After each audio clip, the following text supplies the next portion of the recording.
Yeah, it stormed like really heavily around noon today for about 20, 30 minutes, and then it sprinkled a little bit earlier. Gotcha. But we definitely, God, I feel so old, but every time it rains now, I'm like, oh, we Don't say needed it. that. We needed it. Yeah, apparently it's To be raining fair, right now. we did actually need it. Yeah. Well, like we're finally getting grass like grown in our backyard again on like the half where we allow the dogs to use the bathroom. So every time it rains, I'm like, yes. I've only cut the grass like 2 or 3 times this summer. Yeah, I mean, I cut it a few times. I will like admittedly, like sometimes I'll go a week and a half without cutting it. It just kind of depends. I've gone 3 weeks. Yeah. And the grass, it's not that long. Yeah, my grass grows like really heavily in like the circular area near my air conditioning unit, and then it grows somewhat heavily like right in the front half, closer to the house, and everything else is kind of like you probably don't necessarily have to cut it, but yeah, obviously you do whenever. But all right, I'll tweet this out. Cool. All right, you ready to get started? Yep. Let's do it.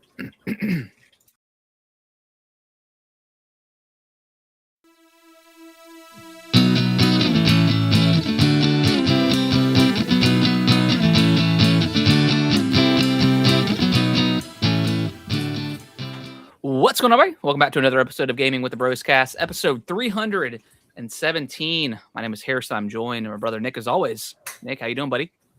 What's up? What's up? What's up? What's up? What's up? What's up? I'm doing good. It's gonna be a great show. We're gonna talk about the some Bethesda laying down their roadmap for all of their games, and GameStop potentially leaking the pre-order date and maybe the Zelda Direct date next month. So we'll talk about it here in a little bit. But Nate, before we dive into what we've been playing, how's your week?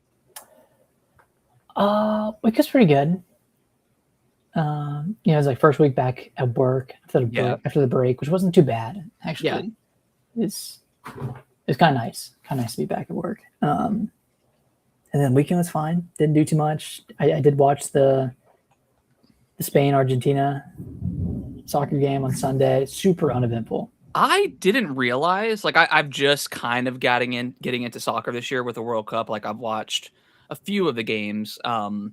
I didn't realize like Argentina was like the New England Patriots of soccer. Like everybody hates them for whatever reason. Oh, I didn't know that. Yeah, apparently like everybody hates them. Is it because Messi's on there? I don't know. I don't know. Like when I was reading the comments on like some of the TikTok stuff, like they were calling them like dirt bags and stuff. So I was like, so maybe this is going a little bit way deeper than I want to go. I wanted like surface level. Yeah, I don't need like. I don't need the lore. Yeah, I don't need the lore and maybe some racism going on or something like that. I don't need the lore dump right now. Yeah. Yeah, I'm just whatever. But yeah, I heard it was pretty uneventful. I mean, like nobody scored until. Yeah, it's crazy. Yeah, but it was still cool to watch. I mean, I'm not a soccer fan by any means, and this honestly, the World Cup didn't turn me into a soccer fan either. No, I'll watch the World Cup in 4 years again. Like. And keep up with it then, but I'm not gonna dive into the whatever, I'm not gonna start watching USA soccer. It's not like hockey where it's a little bit boring. Like, it's like, it's very exciting when the excitement moments happen. But most of the time it's just kind of waiting. Yeah. You're just kind of waiting and everybody's just passing around and like, I don't know, the one we watched with, at the beach, like the guy like tripped up on himself. I'm like, well, man, even our dad was like, he's like, this is why I hate soccer. But it's like you flopped yourself, like you flopped on your, and the flopping is it's ridiculous. It's worse than NBA. Flopping. It is. Yeah, it's like LeBron level flops, but to the nth degree. It's ridiculous. Yeah, there was a really good. It wasn't a flop because the guy actually like did a straight up front flip, but two guys like ran into each other, and the guy who perpetrated it got a red card, so he was out. This is like a minute, like 85 or something. But he ran into the guy, And then that guy did like a full on front flip, which I thought was pretty cool. Yeah, and I didn't know like the hydration breaks. Like I thought that was like you just get water, but you actually water the field, and like I kind of learned about like that process, which I guess I wouldn't think that that's like why would you water the field, but I looked it up, and apparently like it helps with like less injuries and stuff like that. So pretty interesting in comparison to like I don't know like football or something like that. So yeah, football they don't do anything on the field. I mean, hockey they bring out the Zamboni. Which do they even do that? Like, do they do that between? I think they do it between periods. Periods, yeah. Okay.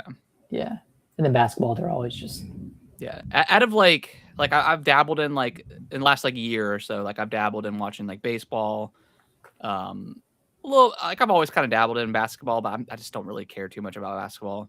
But like hockey, like I could see myself going to like way more hockey games. Yeah, in the future. We should all go to a Hurricanes game. We should, yeah. I haven't been. Maybe maybe this is too much for you guys, but if we're still going to plan on coming up to you guys to watch a Resident Evil movie, maybe hockey might not start. Yeah, that's September. Yeah, I don't think that starts until like October, maybe, or maybe it is September. I'm not sure. Hockey season or late September. 2026. September 29th. Okay, yeah, the Resident Evil comes out before that. Yeah, but yeah, we'll have to come up and watch a game with you guys. That'll be a lot of fun. Yeah. How was your weekend? It was good. Didn't really do too much. Took Helen over to the trampoline park, which is so funny. Like a couple years ago, like he would like complain whenever we're ready to go or like our time lapsed. But now it's like after like an hour, he's ready to go. Like he's tired, bored. Dad. I'm like, he's getting bored. Yeah. Well, and when we went, like we went around. I don't know. We went around like 3:30.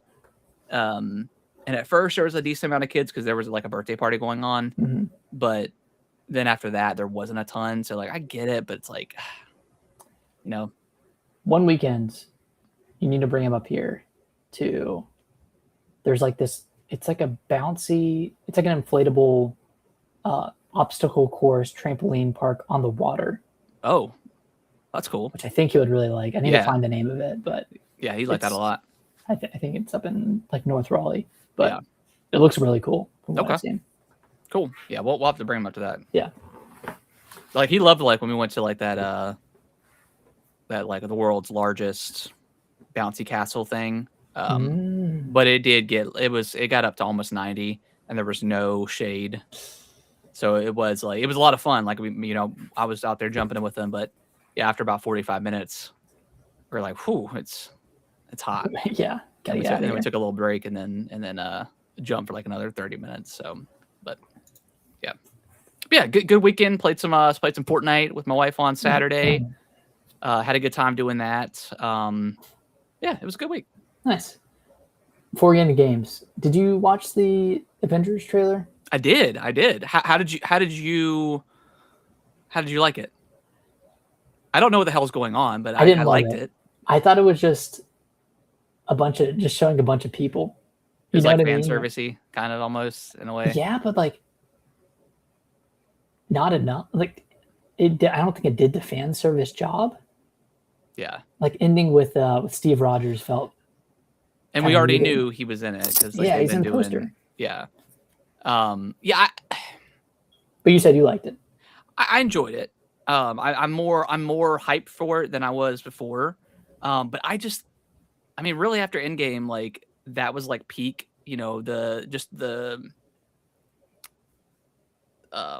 What's the phrase? Just the momentum leading up to like that build up. The build up. Like there's nothing. Like have we like other than Spider-Man? Is that like the only Marvel movie we have this year? And I doubt like Spider-Man.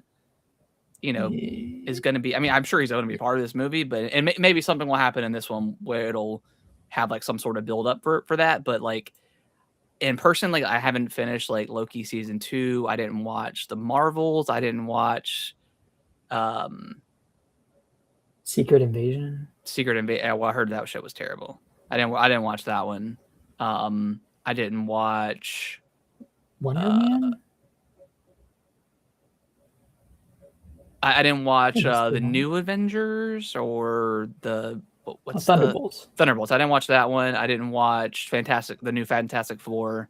So I've missed a lot of them. So maybe that trailer will make more sense if I've seen those. But for right now, like I liked, I liked hearing the Avenger music. I liked hearing the dun Yeah, dun dun like that stuff. Like I liked seeing Thor. Obviously, you know, I just had no idea what the hell's going on. Like in any context. Like I know Doomsday is in it. Obviously, I think that's Robert Downey but Jr. and it's probably some sort of multiverse shenanigans going on. But man, yeah, it's gonna be tough to get anywhere close between like Infinity War and Endgame as like one collective whole is so peak. Like it'll never be topped. yeah, I guess maybe I don't know where like Doomsday falls into the whole picture. Like he was teased in Fantastic Four, but it was a post-credit scene, Yeah. and I don't know if he's been like alluded to or teased or talked about anywhere else. Maybe he has, and I haven't seen most of the Phase Four Yeah. and Phase Five stuff, so I don't know. I do want to watch Thunderbolts. Yeah. I heard that was a good movie, I heard Thunderbolts is good. and then I want to see Spider Man. Yeah. Yeah. We're gonna go see it next weekend. Is it out this weekend? No, it comes out the 31st, I think, which is 31st. probably next Thursday, I would imagine. Okay. No, next Friday. Well, it'll come out Thursday, I think. Yeah. Probably. The Odyssey is going to take precedent for the next time we go to the movies. That is like Yeah, I do want to see that too. the one movie of the summer that I do want to see. Yeah. But I do want to see Spider Man too. Yeah. I don't know. It's also hard. Like I feel like with movie outings now, I really have to be strategic about it. I can't just take us to a shitty movie like I could pre-kid. Yeah, yeah. You got to make it the time worth it to go out.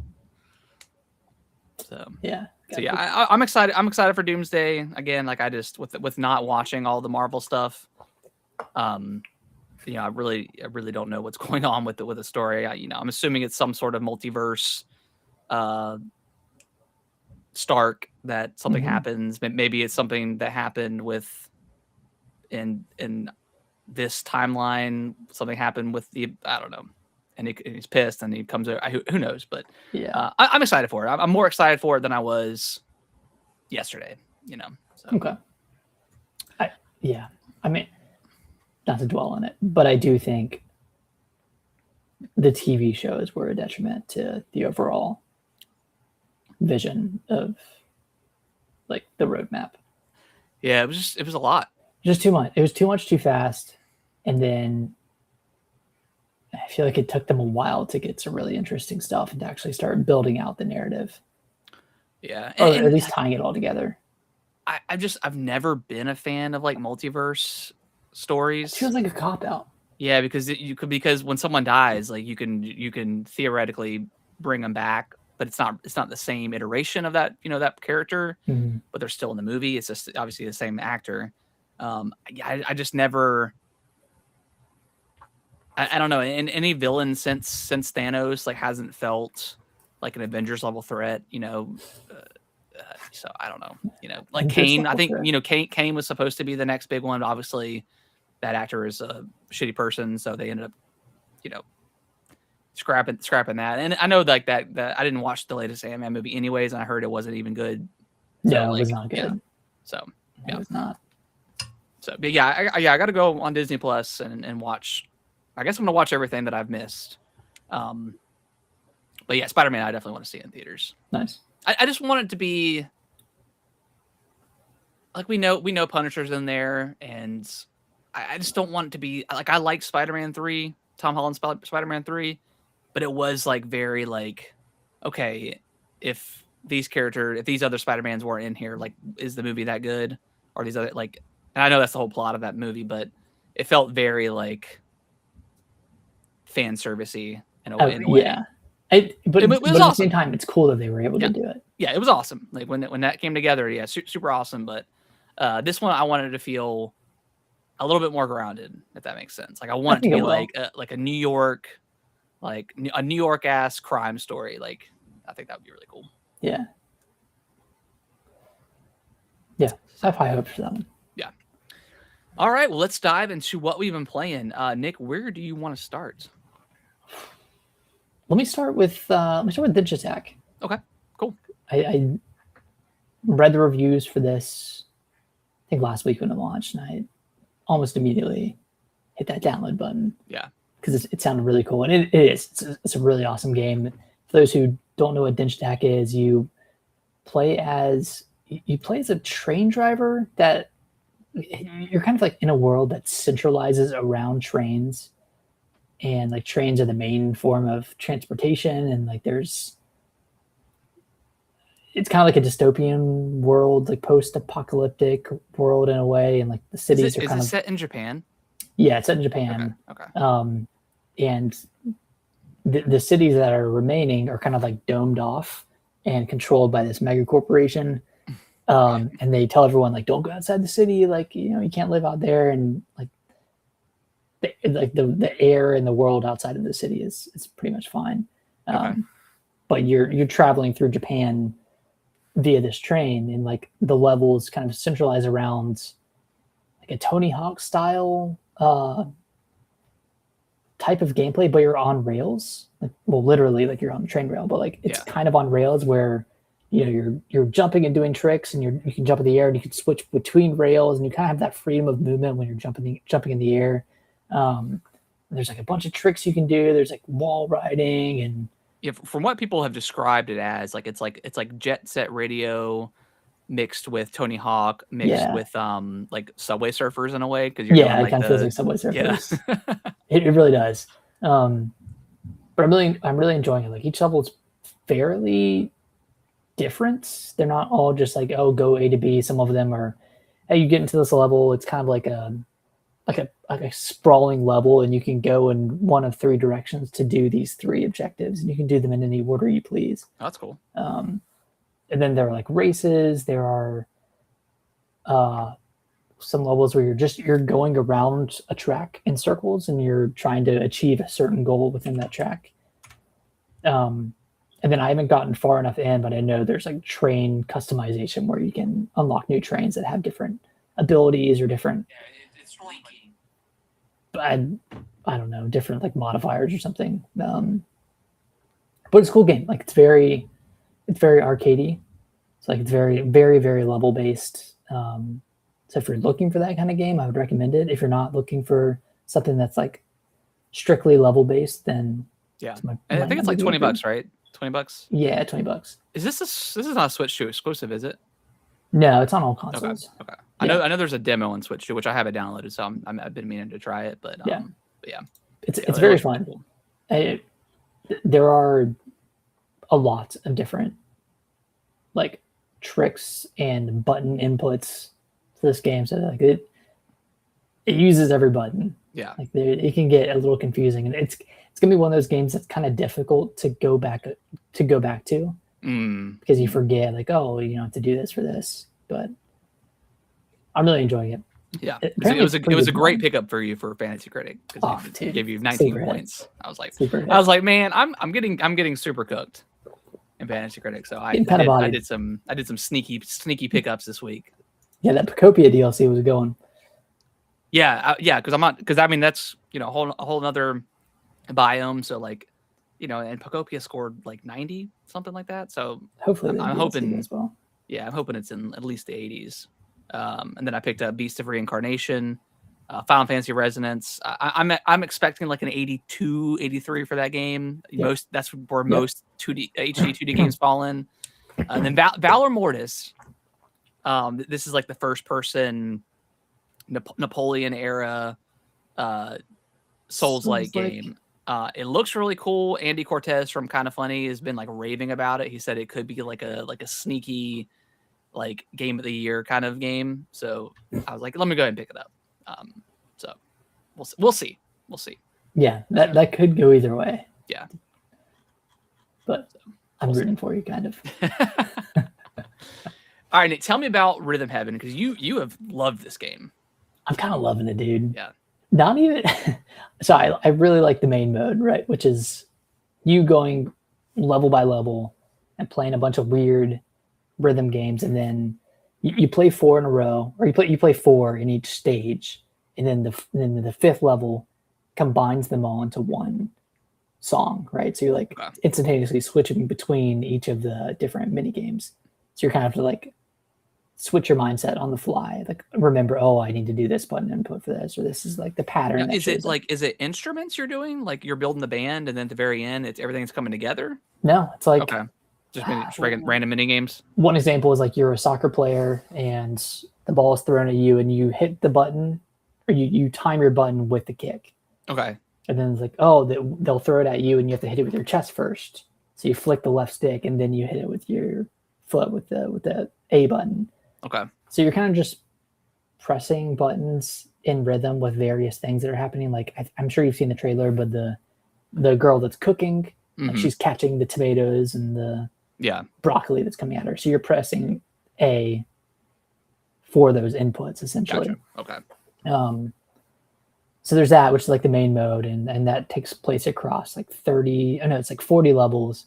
And then once you beat those 40 levels, there's the flip side, which is another set of 40 levels, which there are some like net new mini games in here, but the other ones are just like, oh, this so-and-so number 2 or so-and-so 2, or it's just another version of a mini game that you've played before, which is cool.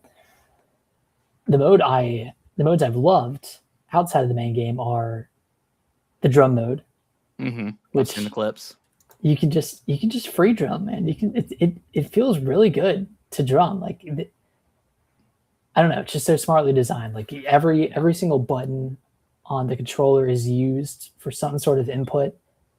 And what I love is like there are 2 button inputs for the snare, so you can do like a little roll by doing both of them at once, or like switching off between the 2. So you can really play anything on this drum set, which is pretty cool. And then there are lessons that you get graded for. So I've been doing those as I've unlocked them, and those have been fun. They kind of teach you different rhythms and different grooves. Yeah.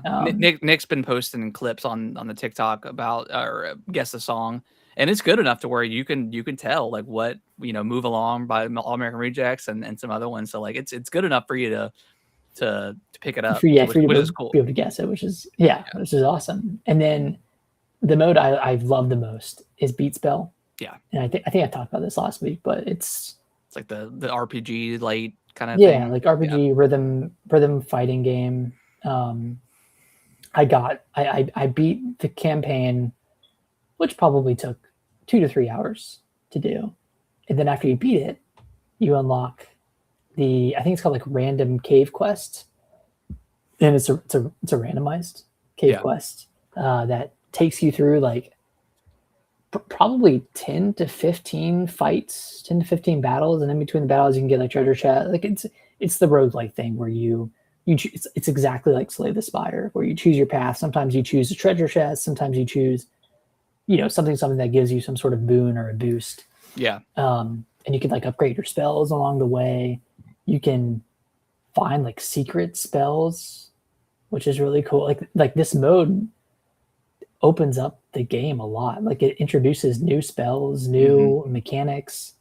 It's pretty cool. I love when games have like that kind of like secret in-game kind of stuff where if you really dive in, it's like, man, there's something here. Yeah, there's a ton of content, and like it really makes me want a full game like this. And I wonder how they could flesh it out even farther beyond this, but like it encourages you to replay it. Like there's a star ranking system, so you can try to get 5 stars, but outside of that, it's just kind of fun. It sounds like something that would be perfect for like adding it to NSO as like a free game or something like that. I kind of wish they would do more stuff like that on NSO, like more like they had I think like a decent cadence of stuff. Yeah. And then it's like really slowed down, like Tetris 99, the Mario 35th,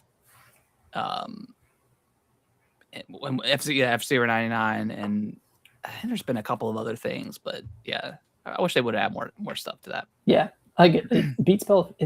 It feels like that 3DS, the 3DS Me game. Yep. where you do those turn-based battles.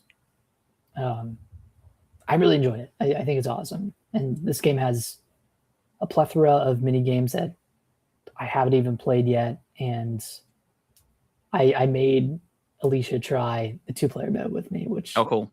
has like completely unique levels, and they were actually very fun. She didn't like it, but I liked it. Timing thing. Yeah, issue? it's just timing. Yeah, skill issue. Yes, pretty much a skill issue. I was like, do you know music? Do you know keep rhythm? It's just you just time your button presses. It's, nothing crazy. Easier said than done, Nick. Come on. I know. But there's just a lot of content here, and it's $40, right? It's $40 game. $40, and I think it's worth it for $40. I read some complaints that like this game was pretty content light and maybe not worth the buy-in, but if you're actually like completing the campaign and doing all the things on the side, like there's a ton here to do. Yeah, probably the same people that were complaining about Yoshi, and then you're like, oh, there's this whole other like story. Yeah, there's like a whole other half of the game. Yeah. So I feel like Nintendo has been doing this thing lately with games where they roll credits a little bit earlier than they should. Yeah. And it's skill issue. And maybe it's to give people that sense of completion and satisfaction, but like with Yoshi, like there were 6 more chapters to play, and with this game, do they at the end? So sorry to go to Yoshi, but like at the end of the game, do they say like, kind of like they do with like New Game Plus, like, hey, New Game Plus is this is what you all the things you get in New Game Plus, and then did they like spell that out pretty like, hey, there's new stuff, or does it automatically take you to those chapters? I think after you roll credits, there's like another cutscene, and what is it called, Mr. Book or whatever his name is. Yeah, he talks about new areas or new creatures to discover. Say yes to Pulp. Have you played the new Yoshi, or are you just going by what you saw or read? I personally haven't played it, but Nick loved it. What was the new Yoshi game is whack. Yeah, dude. I would argue that you probably read a review and didn't actually play, or maybe you played the demo. You could have played the demo, I guess. But I think the game is a lot deeper than what it leads on. It is way deeper, and I hope this is the direction that Yoshi continues to go, because this feels better to play than the previous 2D platformers. This is actually something new and different, whereas the other Yoshi games were just kind of baby versions of Mario and Kirby. Like this actually does something super unique, and like each level is really cool. And if you've only played the demo, or if you've only watched reviews, like maybe watch a video of someone deep into the game, to get a better sense of what it actually looks like to play, and not just like look at the first chapter of levels. Because there is a lot of really cool stuff, and there's a lot of content as well. Yeah. Cool. Anything else you've been playing? Just been dabbling in some more Fire Emblem 3 Houses, trying to finish up one of the blue lines route before Fortune's Weave. Is this DLC that you're playing, or did you restart the game? No, it's the main game. Okay, gotcha. Okay, so you played the demo. You played the demo, yeah. I played the demo as well, and I like what I played. I don't know if I want to go out and spend $70 right now for it, but if it ever comes out like on sale, like I'll probably pick it up then. Was the demo? Was it the first? How many levels? I did the first like 3 encounters, so I would assume it's probably the first chapter. I would imagine however many creatures you can encounter in the first chapter. It's like 6. Yeah, and then there's the one that's like, I think it's like the frog one, where it's like underneath like the land, or it's like in the water or something like that. And it looks like maybe if I went back to the flower level, there's a way maybe I could get access to the frog. I'm not quite sure how that works, but maybe, because it wouldn't let me select the frog. It was like you have to do something else or something like that. So I'm not sure. I can't remember. If you just had to do another level. Yeah, and it could be I have to go back into that one, and then maybe there's another route somewhere in there that I missed, or I use a flower to do something to unlock something. That could be the case. I'm not sure. Mm-hmm. Yeah, I mean, if and going back to the say Stow Pulp comment, like if the demo doesn't sell you on it, it's not going to sell you on it, but that doesn't mean that the game is bad. Yeah. And I personally believe that the game does get a lot better in subsequent chapters, but I do think the first chapter is still really good. So yeah. I never really like that sentiment, but people do. I'm not trying to like blast you, Pulp, but just because it's not for you doesn't mean it's a bad game, Or if it reviews it, like if it's like a 7 out of 10 that someone reviewed, doesn't mean, like, some of my favorite games are 7 out of 10s. Like I love like Dragon Ball Z Kakarot or the Xenoverse games, like incredibly 7 hard 7 maybe out a of soft 10s, maybe a soft 8, maybe. Like I know those games have issues, but I love that IP, I love that franchise, and I feel good when I'm in those universes. So, but I'm not going to say, hey Nick, I think you should go out and drop $70 on this Xenoverse 3 because I said it's good. Yeah. When do we think they'll see? It's gonna be a long time. I think it's gonna be. I think they won't come out and necessarily say it. I think they want to beat that record. They want to beat that PlayStation's. The 160 or is it 155? I think it's 160. The imaginary 5 million PS2s that were in a warehouse somewhere sitting. I think they want to beat that record. I think with the cost of the Switch 2 going up, in September 1st, the $50, I still think they want to have that cheaper console out there for gamers, for younger gamers and stuff like that. I don't think a parent is necessarily going to want to buy their kid a $500 system, but a $300 250 system. I think it'll be around for a while. I don't think Nintendo is going to support the Switch 1 much longer. Like Rhythm Heaven was like the last one they have. I think that'll be the last one on their roadmap. Maybe there'll be a couple more, but I think they're full steam ahead in Switch 2. It's selling incredibly well, but they'll keep manufacturing them for quite a while. It'll probably be another couple of years, I'd imagine, before they completely stop making them. Yeah. Basically when they stop selling, like as long as it continues to sell a couple million a year, probably worth it to keep it around. Yeah. Harrison, what have you been playing? Yeah, been playing, still been playing Fortnite, just kind of chipping away at the season. I will say, like, I like the Power Hour stuff, but I really don't like the self revives in the game. Like the time to kill is already a little bit too long for my liking, especially with like one of the sprites that gives you like an extra 25% health and shield. So on top of that, and then you add the self revives. Sometimes the matches, like they last a lot longer than they used to. I'll say. Yeah.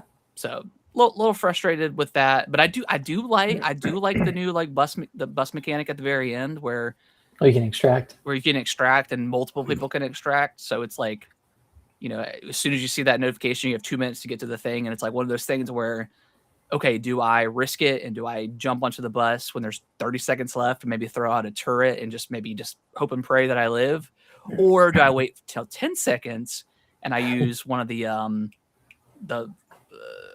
jump shield, the grenade, whatever that makes you boost up? Do I use that and then drop in on the last like 2 seconds and then I escape?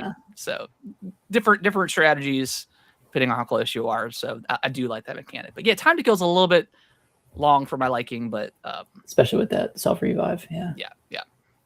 But I've also been playing Final Fantasy Rebirth. I have finally really dived into this game. I did put a few hours into it with the initial demo, and then I paused it.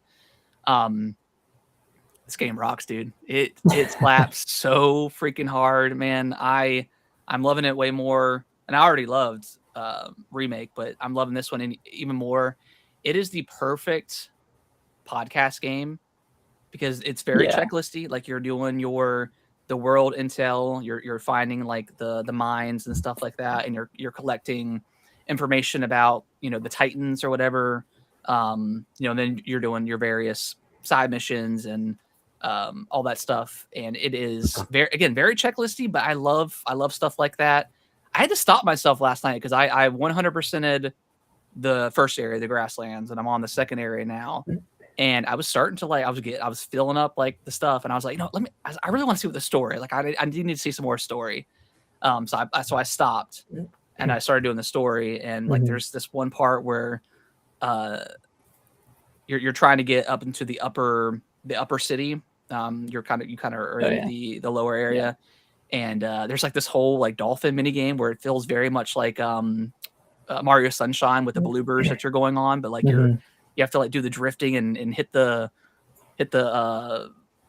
water balls or balloons or something like that to keep momentum going, and then you have to jump, and there's like whole man, this game is so ridiculous and over the top and kind of cheesy and corny in a way, but like it works, and the combat is so much fun. Like they brought in like the synergies between characters from the Intergrade DLC from Remake with Yuffie. Man, all the characters are great. I'm having a great time. I'm having a great time with this game. That's awesome. It is a great product. Did you ever play Intergrade? No. Okay. You need to get it. Yeah. Maybe I'll play that on Switch too, because you can just play that independently. Yeah, you can just play it independently. That's a great like maybe 3 to 4 hour like campaign, but it introduces the synergy ability between the two characters. Okay. Yeah. And that's also where like Fort Condor comes into play for the first time in there. So there's like some Fort Condor stuff. In game was introduced. Okay. And dude, Queen's Blood, man. Oh, it's so much fun. I hate Fort Condor. Yeah, that one's tough. That one's a little bit tough. But I like it at the same time. Yeah. It's like Clash of Clans. Well, it's like Clash Royale. Clash Royale, that's what I'm talking about. Yeah, that's what I meant. So dude, don't get me started on Clash of Clans though. Oh, Clash of Clans. That comic, dude. It was you were addicted to that, and then was it Marvel Snap? Marvel Snap. That you were really into? I loved Marvel Snap, dude. Yeah.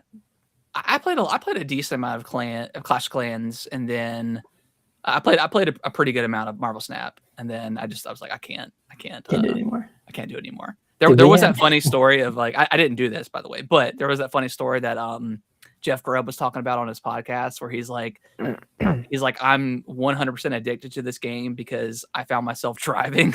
He was sitting there playing, and everybody on the panel was like, "Oh my god, like yeah, you gotta figure something out."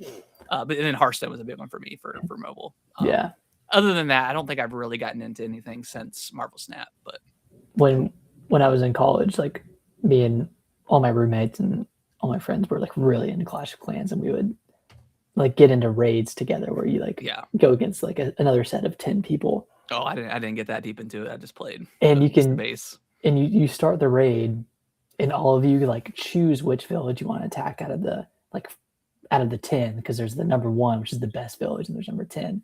So we'd strategically choose who's attacking what. That's funny. I had I had my phone and then my iPod Touch. And I had 2 accounts that were running Clash. Y'all had a whole operation. Operation. It was a lot of fun. Wind Waker and Twilight Princess Age. Yeah, they'll come eventually. You know, to Switch 1 though, I really hope they come to Switch 2 at this point. Like, I feel like it would kind of be a middle finger to Switch 1 only players right now, but what if it came to Switch 2? Yeah, like exclusively to the Switch 2, because that's what people wanted for so long on the base Switch. Switch. Really should have bought a Wii U. I guess that is true. Bought a Wii U. Should have showed up. Yeah, that's true. Should have showed up. I mean, I bought both of those, and I would still rebuy them on the Switch too. Yeah. I think they'll come in some form. You know, whether it's if it's just a basic port from Wii U, maybe a little bit of upres, or I doubt they're going to be full on like remake situation. And like Wind Waker really doesn't need it at all. Like it kind of got like that treatment on the Wii U with fixing the Triforce quest and stuff like that, making that a little bit more streamlined. Twilight Princess is the one that needs the most work. In a Switch version, I feel like that would just be a port, and they wouldn't do any work on it since the Switch is not much. I would like it to be Switch 2, just so we get the 4K, get 60 frames. Like that's where I would prefer it. but I could see it coming to Switch 1 as well. Maybe I don't know. Maybe there'll be two. I hope they don't do two versions, but who knows? Yeah. What exact month do you think the Switch 1 will surpass PS2? I think by the next fiscal year end, so like March 31st next year, it'll probably be a year, at least a year, I would say. Yeah. Because what is it at now? Like 166, 67? I think it's 150 something. Or not 160, 156 or 7. Just gotta say it. Let me go to there. Dedicated video game sales units. It's at 155.9. Okay. So another 4 million. Yeah, it'll get there. If it doesn't happen next year, it'll happen. It'll happen before everything's said and done with the Switch era. Speaking of which, since I'm on Nintendo financials right now, their quarterly report is, I think, the first week of August. Okay. And we should get results for Yoshi, for Star Fox, and for Tomodachi Life. I'm excited for Star Fox. Do you think Yoshi cracked 1 million? And what's your read on Star Fox for the four-ish days that I had in June? Oh yeah, I guess it's only 4 days, huh? Definitely cracked 1 million for Star Fox. For Star Fox, maybe 2, but definitely 1 million. It's hard to say with 4 days, and I think maybe some word of mouth probably happened too with Star Fox for people that were on the fence. The demo probably helped. Mm-hmm. A lot of people were. I mean, there were some like people complaining about the length of the game, but it's like that's. I mean, again, like we said a few weeks ago, like that's on you. Like Star Fox has been Star Fox since the NES days. Like we already know what that game is and how long it is. We're just getting the best possible version of that game. So yeah, definitely cracked 1 million. Again, maybe 2, maybe 1.5 for Star Fox. I think 1.5. Yoshi,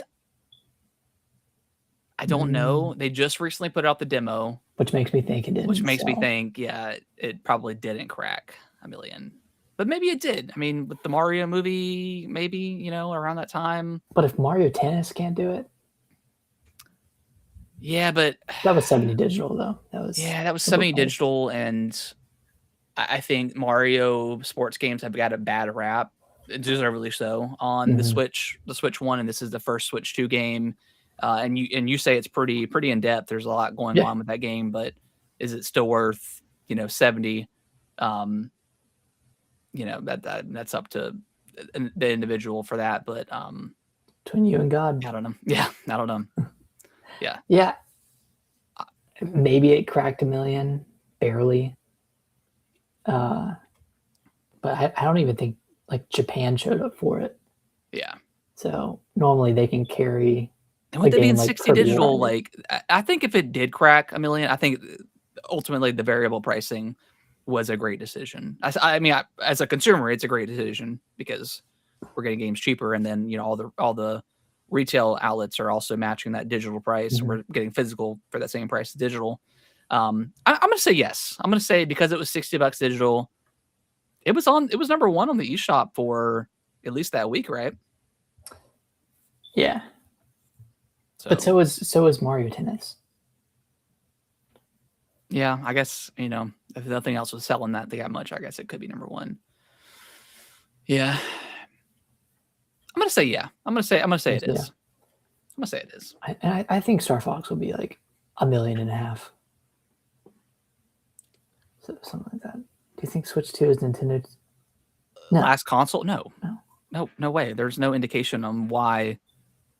If this was like a flop, sure, maybe, but like the Wii U was also a really hard flop.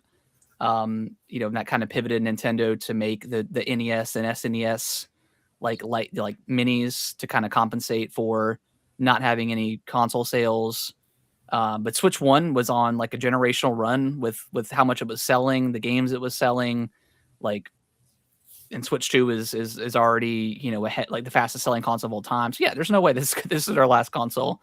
I don't think it's going to be on shelves for a decade. I mean, it could be on the shelves, but I think they'll have something new, before. I don't think it's going to last 10 years. Whether it's a Switch 3, I mean, that's another question. Yeah, but... or if it'll be whatever they decide to do, if they want to do some sort of leap in technology and give us another way to play. But I think they figured it out with the Switch 2 or Switch in general. At least for me, like I'm good with this form factor for a long time, Yeah. Just more powerful, I guess. But then that comes with, increase in price. But yeah, it's definitely not their last console. Now, Xbox. Yeah, I was gonna say, maybe. you change the question. Xbox. Yeah, Xbox maybe. PlayStation no. Xbox maybe. We'll see. We'll see what happens with Xbox. But no, then Switch 2, Nintendo, they're doing very well, and their cadence of releases is unparalleled. Like, yeah, they've got the magic sauce over there in Japan. Mm-hmm. But yeah, going back to Rebirth. great game. I'm probably about 15 hours in now. Loving it, man. I love the combat. I love. Yeah, it's a fantastic, and it's somewhat difficult. I definitely died on a few encounters, especially like the flying enemies. They can be a little bit of a pain to deal with. Yeah. And they do some real, we're all about not wasting our time. And I really appreciate, because once you get the chocobo and you can start fast traveling and stuff like that. I guess you don't need the chocobo to fast travel. But once you start getting the ability to fast travel, I was a little confused on why, like, whenever you go to the benches and stuff like that, it's like, hey, do you want to walk or do you want to use a chocobo? I'm like, well, there's no difference in terms of like time, or because there's not like a time mechanic in this game that I know about. So I'm like, well, what's the difference? But they give you the opportunity, because if you're like, okay, I want to go here, I want to go to the chocobo station, and then if I choose chocobo, I'm just automatically on the chocobo, and then I can just start going to where I need to go. Or in the other scenario where maybe you're hurt, right, and you're actually going to want to use a cushion and sit at the station to heal up. Like, it gives you that opportunity to choose walk, and that way you don't have to like waste a few seconds of time to get off your chocobo if you don't want, So it's little things like that I think are pretty cool. Yeah, that's the only reason why I think that it's in there and there's even options. But maybe they thought about that and killing like precious seconds. I don't know. Neat either way. Man, that is interesting, because I don't see I don't see Rebirth as a game that like respects your time that much. But well, in terms of like, it. Well, I don't know, like the load I think it's times streamlined. Yeah, like the load times are super fast on like when you're doing fast traveling. I'm just thinking about the plethora of like what feels like useless content in there.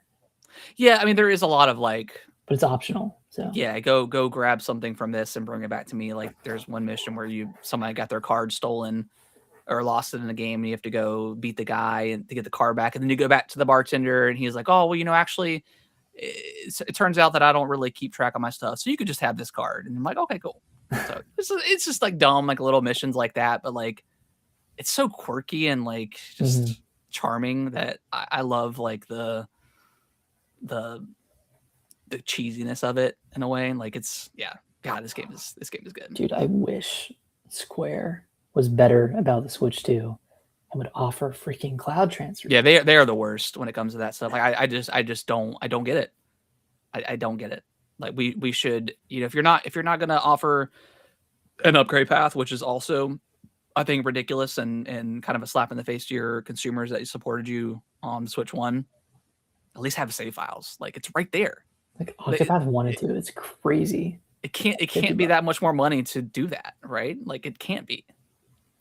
To have to worry or have to deal with like the negativity when you tweet out like, hey, there's Final Fantasy X2 and Final Fantasy X are on the Switch too. Oh, by the way, there's no upgrade path. There's not really a difference in this and that, and the save files don't even transfer. Like, what do you mean? Like, I've played this year Final Fantasy X on my Switch 2, and you're telling me that I can't, if I wanted to even buy the Switch 2 version to have it on my shelf, I can't. It's just lazy, man. Yeah, it's awful. Yeah, it's awful. Yeah, that's been rumored for a long time. The dual screen for 3DS coming to the NSO. I mean, they That did would be awesome. the virtual console, so like anything's kind of up in the air. My one concern is the Switch 2 is so big. Yeah, As it'll be it like a is. heavy thing. Yeah, for sure. I'm kind of getting nostalgic for the Switch Lite at this point. The Switch 1 Lite, yeah, it's tiny in comparison. Yeah. And we'll probably get a Switch 2 Lite at some point. Mm-hmm. During its lifespan, a Switch 2 OLED. I'm very concerned about my wallet for Zelda this year because we know a direct is coming for Ocarina of Time. Mm-hmm. I didn't buy the Tears of the Kingdom Switch 2 or Switch edition, but if the Switch 2 looks pretty damn good, I might be giving Kellen my Switch 2 and getting that one for.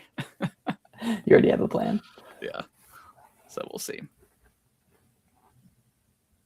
No, Reggie's not returning to Nintendo. He did this time. He was a great NA president. Like he was awesome. But nah, I don't think he's not going to come back. Because why would he? I mean, he launched the Switch, right, and then he retired. Because he's been out of the game for quite a while, hasn't he? Oh yeah, since 2022, 2023. Yeah, he's been out for a few years, and Nintendo's in a very good spot. So actually, no, it was like 2017, 2018. It was a long time ago. It was. I think it was like maybe the second year of Switch 2 or Switch. Yeah. But yeah, there's no need for him to come back. I mean, I think he's retired. I think he's like on the chair of like GameStop still, but he may not be. I'm not entirely sure. He's on the board for GameStop, so I don't know. But no, there's no reason for him to come back. He did his time. All right, Nick. I think that's everything on Rebirth. I really like it. Gonna be playing a lot more, and then I'm probably not gonna finish it by the time Splatoon Raiders comes out. But I mean that's 3 days, 2 days from now, 3 days from now. What is your Metacritic score for Raiders? 82. 82. Yeah. I hope it's higher, but these Nintendo games lately, I just always get 81, 82, even though Star Fox. I'm going to say an 85. It's going to be one of the higher rated games this year. I have a lot of hope in it. I'm really excited. It looks great. I can't wait for it. All right, let's dive over into the news here. We'll start with the first story. Bethesda, kind of randomly, like no trailer, no nothing, just a very long post on Twitter. But they basically put down their roadmap for all of their games. Like right now, they said Elder Scrolls 6 is their main priority. They have allowed Obsidian to start working on the next Fallout project. It's in pre-production, or so like just starting. I'm excited for, I guess, Bethesda stuff. Like this just goes back to what we've been talking about with the Xbox and being mismanaged. Why is Obsidian just now starting on New Vegas 2 or whatever they're working on? Like the millisecond they acquired them and Bethesda, they should have said, "Hey, Todd Howard, I'm sorry, but they're working on." You were taking too long. Yeah, you were taking too long for this game. Well, let's talk about the roadmap real quick. So Starfield, that got some love. That's continuing into year 3 with what seems like more updates. Yep. Fallout 5 is still the long range plan, which means it is years out. Yeah, and they have multiple Fallout projects in development. Yeah, so Fallout 3 remasters. Yeah, Fallout 3 and Fallout New Vegas. And then 76, that's continuing on. Fallout 4 has sold 35 million copies. That's awesome. Elder Scrolls, obviously, that team is still working on Elder Scrolls 6. That'll probably be out within the next 10 years. 10 years. Ridiculous. God. Yeah. And anything else notable here? I mean, did you New Vegas is also getting a remaster. Yeah, I mentioned that one. They're skipping Fallout Day this year, but they're going to be coming back next year with some big news. Obsidian. I think that's everything. I mean, listen, it's great that they're working on remasters of 3 and New Vegas, but they These should should have have been been. doing this for the past 3 years. Yeah, this should have been. These should have been ready to go with the TV show to align Like with that. Like it was they should insane have that done that wasn't. instead of Oblivion remastered. They should have done like Fallout 3 remastered or Fallout New Vegas Yeah, and launched that and was alongside. they did they even do Oblivion remaster? I'm pretty sure it was another studio that did it. Well, they should have had that other studio do. Yeah, do Fallout. Yeah, just wild. Like It's just weird. yeah, just very bad mismanagement, and maybe that's just a maybe that's not even an Xbox issue. Like maybe that's just a Bethesda issue where they just cannot get games like I understand that they're working. Skyrim came out in 2011, Fallout 4 came out in 2015, and then they've been working on Starfield ever since. But that came out in what 2023 or 2024? 2024. 23. 23. Did it launch the same year as Zelda? Tears of the Kingdom? Yeah, because it was the same as Baldur's Gate. Okay. So yeah, so 2015, so 8 years for that. Yeah, not great. Not a great. Yeah, it's too long. It's too long for those games in between. And who knows how long Fallout 5 is until it's Elder Scrolls 6. We're not getting that for like another 2 to 3 years. So I'm glad they're starting to give these IPs to other studios, and Obsidian is obviously the perfect one to handle a Fallout game because they kind of know the inner works of how those games work. But yeah, just terrible. Yeah, time to lock in. Terrible mismanagement. Any other thoughts on the Bethesda stuff?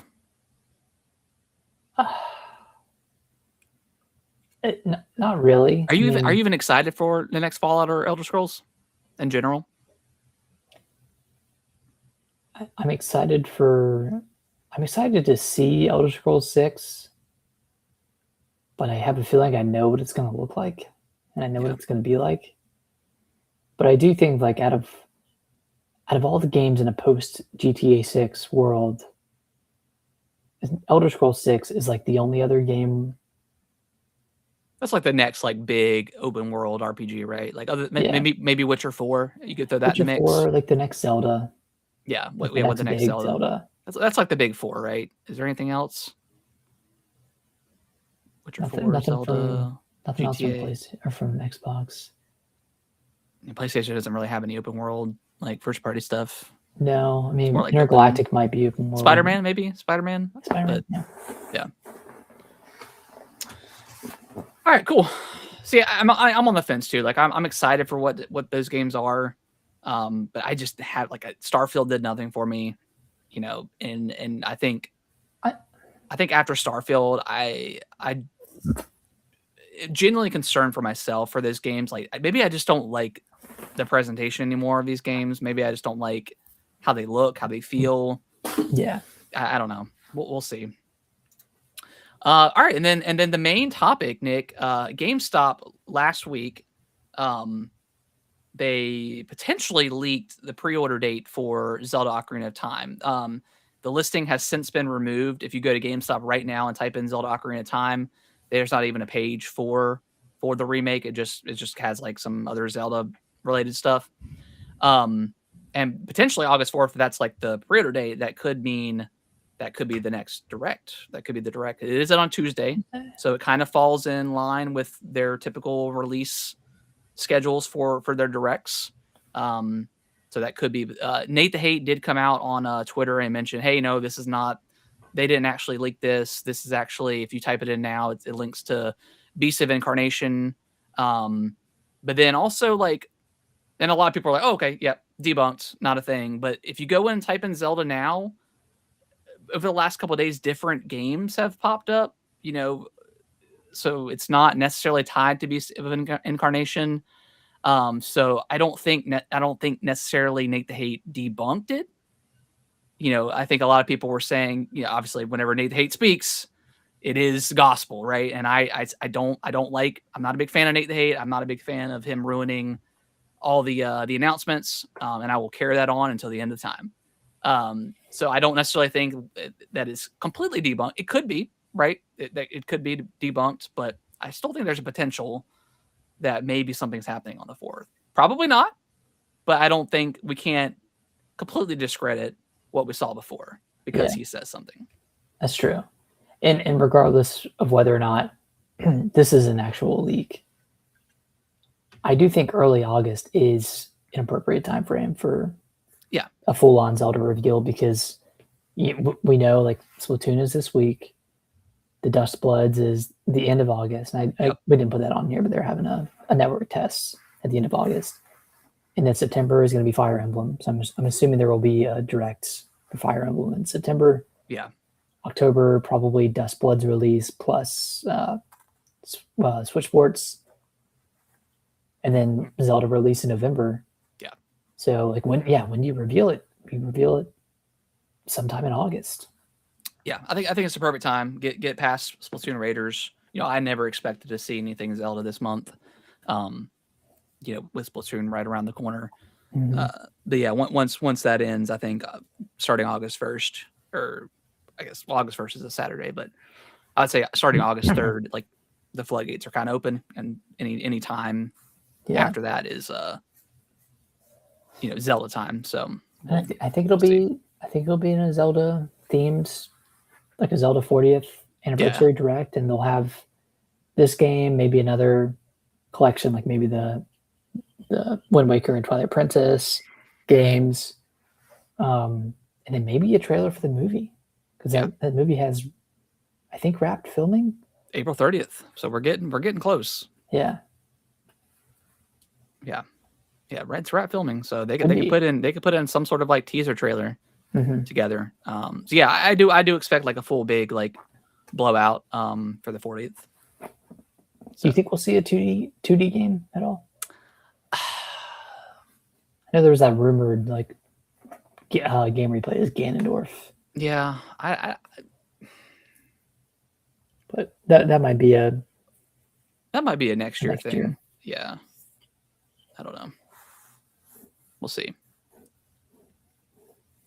I did see, and this is IMDb. It's kind of like Wikipedia. Like I think anybody can kind of go on and edit stuff, but I think you have to have some sort of like accreditation or something. Like there is like you can't just go on there and do whatever you want. But the voice actor for Link for Ocarina of Time in his IMDb listing as of a couple of days ago, it was also as the Great Deity Mask in Majora's Mask.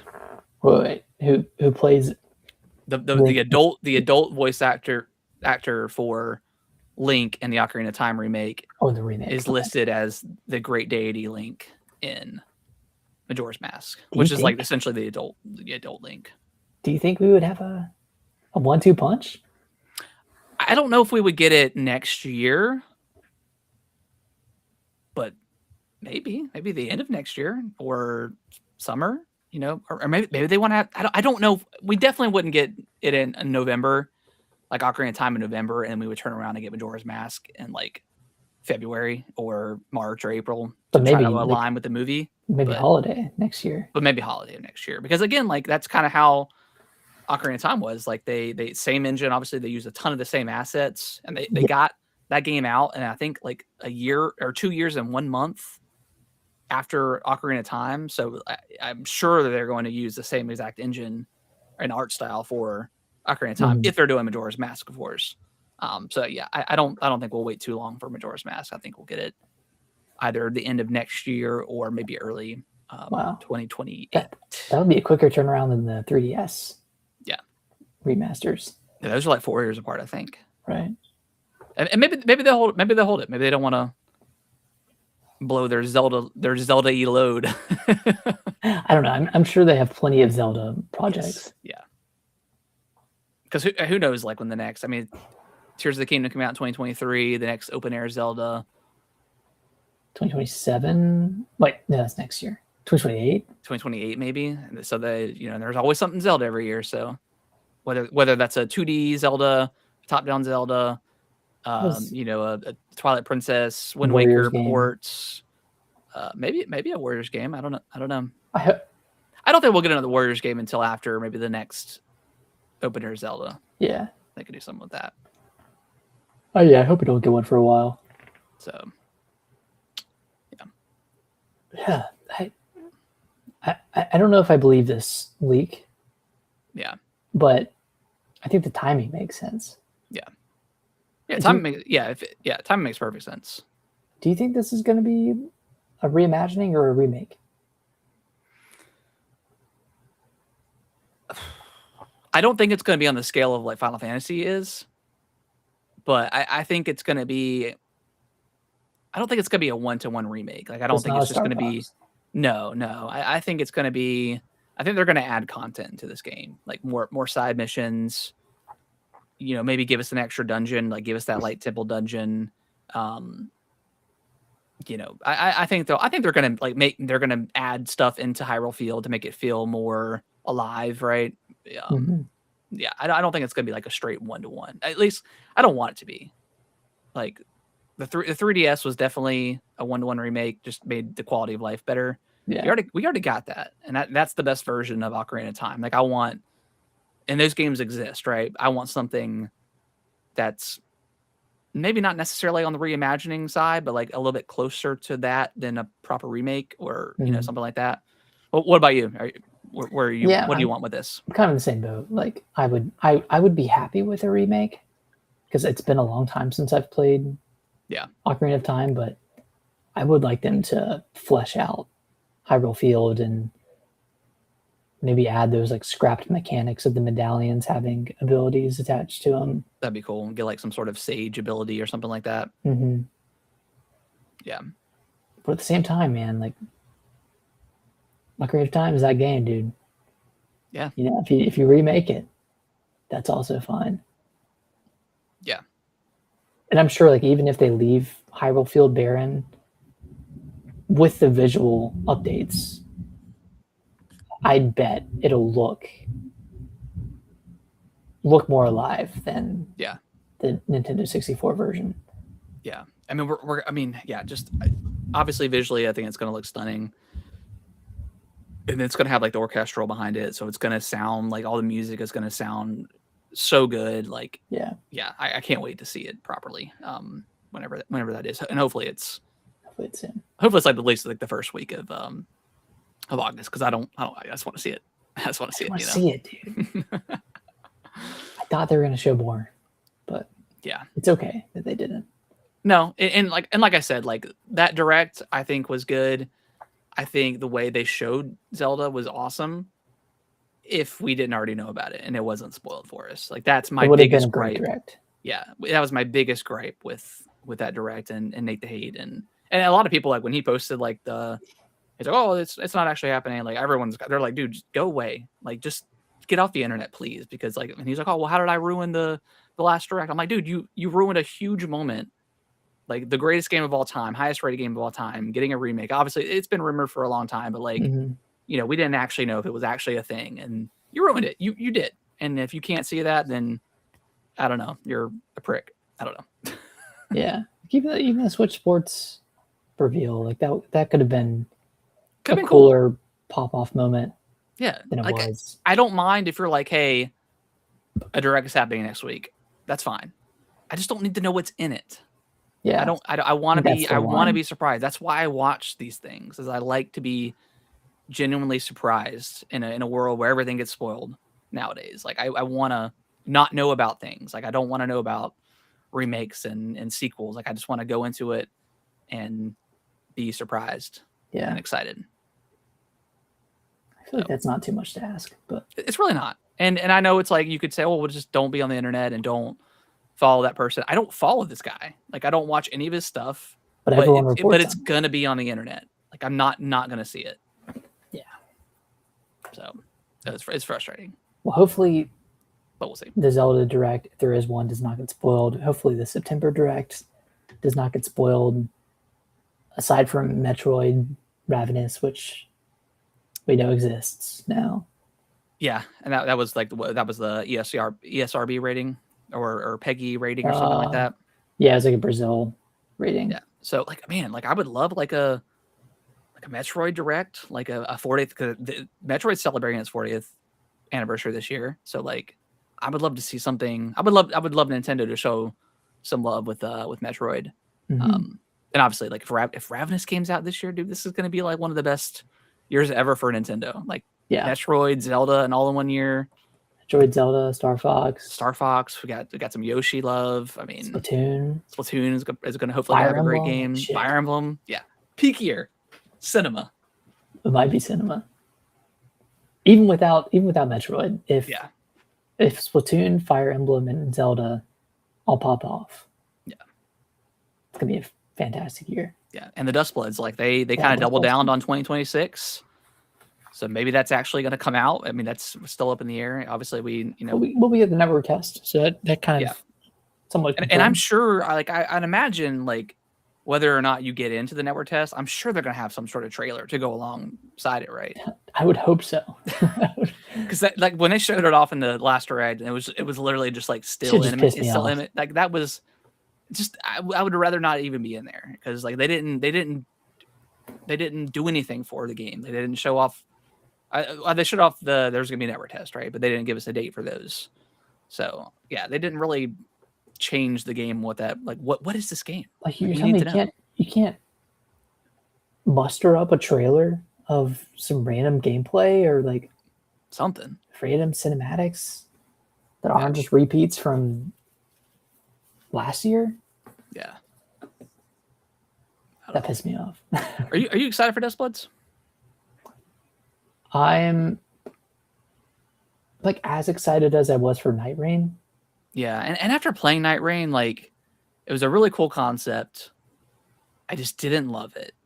I enjoyed it for what it was, but and maybe I just didn't give it enough time, enough chances. I mean, you and I tried to play a couple times and we were having issues, and it's just so hard, like to link up with people and play online these days. So yeah, I'm kind of mid. I'm like kind of in the middle. Like I want to play it, or at least see more of it, but also, am I going to get this game? And then I don't play it a ton because I'm not the biggest multiplayer guy. Right. Yeah, I'm interested to see like what does the progression system look like if there is one? What does the PvE look like? What's the PvP look like? And, is it an extraction game? Like, or is that like the end? Like, you know what I mean? Maybe. Like, is it? I'm just not. I don't have a ton of trust in FromSoft's like online centric. Yeah, and that's the thing. It's like, is this going to be a total nightmare trying to play with people? Yeah, and 8 people, and I guess you kind of load into like a lobby, so you don't necessarily have to. I mean, we don't know, but you don't have to. You're not teaming up with 8 people, right? You're probably going in by yourself, maybe, or maybe a partner. Try to keep it by yourself. 8 people, yeah. And you can like team up if you want, but yeah, it could be interesting. Like it could be. I don't know. Maybe this is the game to get me into the extraction genre. Who knows? Like if this is going to any game, this will be it. I mean, apparently they've been wanting to make this game for a long time. Yeah. And Nintendo of all people. Yeah, that's what that doesn't. I don't think has dealt in extraction shooters at all. When is the next Nintendo Direct? Probably next month, I would imagine. For Zelda. Yeah, and then the next one, if we're going by history, September is going to be the next. September would be the general direct. Yeah, general direct. I'm sure there's like an indie showcase in there somewhere in late August, but yeah, Zelda Direct, maybe an indie showcase, Gen Direct, and then maybe a Fire Emblem Direct. Yeah, I would guess Fire Emblem 17th or 19th. Mark your calendar, boy. 17th. 17th. Okay. So yeah, maybe General Direct the first week of September, and then the same thing they kind of did with the Splatoon Direct, like announce it in the Direct. Hey, Fire Emblem Direct coming next week or something like that. Harrison, are you day one for Fortune Belief? Yeah, I got a pre-order. You gonna play it? Yeah. This is it, baby. I'm in. I think this is the metaphor. I'm liking what I'm seeing, character wise. Yeah. Now that I've gotten into Metaphor, and I absolutely love that game, and I like the relationship stuff. I think I'm gonna like that a lot more. But that was kind of like the thing that deterred me away from Three Houses. I was like, I don't know if I necessarily want to deal with all that stuff. I just kind of wanted to get into the gameplay. But yeah, I got a pre-order. I got the special edition pre-order. Good. Do you know what character you're gonna go with to start? Because you can pick 4 routes. I don't. I'll have to do some research. I gotta do some research. Yeah. But yeah. Watch after September 1, they're gonna go another entire academic year without dropping one. I don't think so. I mean, it wasn't a year with the last one, right? It was September and then June, right? Yeah. So it wasn't a year. Felt like a year. Felt like a long time. Felt like a long time. I mean, we had game releases. We had Pocopia and Tomodachi Life and Yoshi, but a lot of third-party support. So like, there's a lot of stuff to play. Resident Evil. Yeah, Resident Evil. Yeah, there's a lot of stuff to play. But yeah, I mean, yeah, would I like a direct every 2 months or 3 months? Yes, of course I would.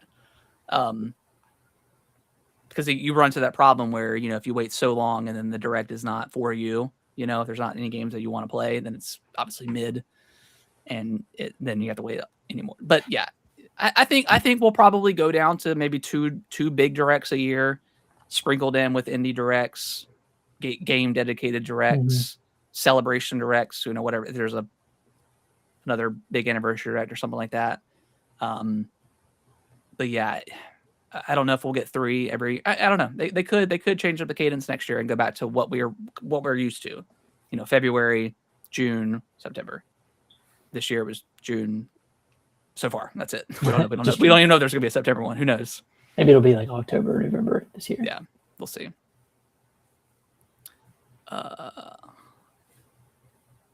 Yeah. Yeah. So we'll see. We'll see. We just gotta be patient. There's games coming. Like if you're a Nintendo fan this year, like you got Yoshi, you got Splatoon, you got Fire Emblem, you got Star Fox. You got probably one of the best Pokemon games ever made with Pokopia. You got Star Fox. You got Zelda. I don't know if I said that already. Yeah, Splatoon. You got Fire Emblem. You got Rhythm Heaven for the Rhythm Heaven lovers. Tamagotchi Life. That's like a huge game. That's sold millions and millions of copies. So like, what's missing that we Someone's gonna complain about something. Kirby. We're missing Kirby. We're missing Mario. Obviously, Mario is a big one. But other than that, like you're forgetting everything, right? So we got Kirby last year. Yeah, Kirby Air Riders. Yeah. Well, yeah. Mario Kart was last year. Like maybe we'll get some Mario Kart DLC this year finally. Like I think that game's in need of some sort of content. I know they just had like some recent updates to Knockout Tour, but yeah. I would like to see some proper DLC, whether that's more characters, more maps, tracks, whatever. Right. So I think it's a good year. I think it's a great year. I mean, I think if you are always pushing for a direct, or like your gaming circle like revolves around the next direct, I think that's a problem, especially in today's like gaming culture and reaction culture. Is we're never excited for. We're more excited for the reactions than we actually are playing the games. For a lot of people, I know it's probably not our cases. We celebrate every single game that comes out and play the ones that we want to play, of course. But I think so many people get caught up in the YouTube culture of it, and they're not happy because there's no directs and there's no major news coming out, and then that kind of sprinkles down to maybe the more average consumer. Like, well, there's actually nothing to play, but if you look around, we're getting really great third-party support on the Switch too. That they have like games coming out every single month. It's a good time. There's not a ton of news in late June, early July, but we had Star Fox, we had Rhythm Heaven, and then like indies like Dench Attack and other random games are coming out. So there's a shit ton to play, like more than you will ever need in a lifetime coming out. Yeah, right now. Like if you have, and that's why I don't watch streamers really playing games, because they always complain about they're the ball and gun gamers, right? That they only play the next multiplayer game, and when the multiplayer game is dead or dying, they complain that there's nothing to play, but there's hundreds of thousands of games that they could play. And then if you look to like the Nintendo YouTubers that are complaining about nothing to play or nothing's coming out, and it's because their channel's not making money, because there's no news coming out and there's no directs, and that's where their channel their channel doesn't revolve around games. It revolves around game news. Yeah, which is fine. Like I'm not discrediting that at all, but yeah, just play. I mean, that's why we start off our show talking about what we've been playing, because like that's that is the most important part of game. Yeah. It's still it's fun to speculate. It's fun to talk about news, good or bad. Like it's enjoyable to me. That's why we do the show every week. But at the end of the day, like stop and just play the games because they're good. So, all right. Well, I think we are good to wrap up. Anything else, Nick? You want to talk about before we?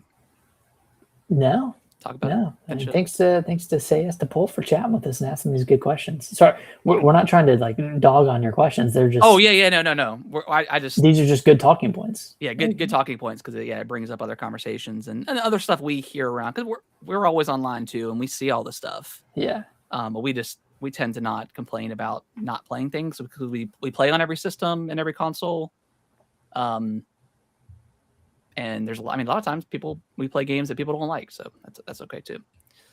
We'll be back next week. Splatoon Raiders comes out on Thursday. Very excited to see if Amazon can deliver for the second game delivery in the row where I actually got it early last time for Star Fox. So to balance out, you're gonna get it a day late. then I would say, okay, they did me good 1 week. The next time they did me dirty, and then after that, I will that will determine if I let me pull up my orders real quick on Amazon. I got mine through Walmart, and it still says mine says arriving Thursday for. Yeah, mine says arriving by July 23rd, which I think is Thursday. Yeah, I think. Yeah. So mine says Thursday, but that's what it said before, and then they were like, it's arriving today, and I was like, oh my god. So we'll see. All right, guys. Well, that is going to wrap up the show. If you guys can review us on your favorite podcasting platform of choice, that would be greatly appreciated. And if you ever want to hang out in the chat with us and watch us record it live, that would be also greatly appreciated. Come in and chat with us and get like Nick said with Pulp here giving us great talking points is always awesome. And with that, we'll be back with our Splatoon Raiders review, whatever review impressions. I don't know how long the game is, but yeah, I'm not sure. But yeah, we'll have to do some co-op and stuff like that. Oh yeah, get some raids in. Do some raids.